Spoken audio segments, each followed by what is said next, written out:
Мы боремся за свободу и целостность нашей страны.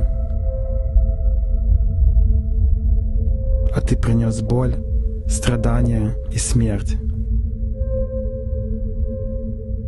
Ты разрушаешь то, что создавалось веками. Мы можем дать отпор на земле и на воде, но не в силах защитить наше небо.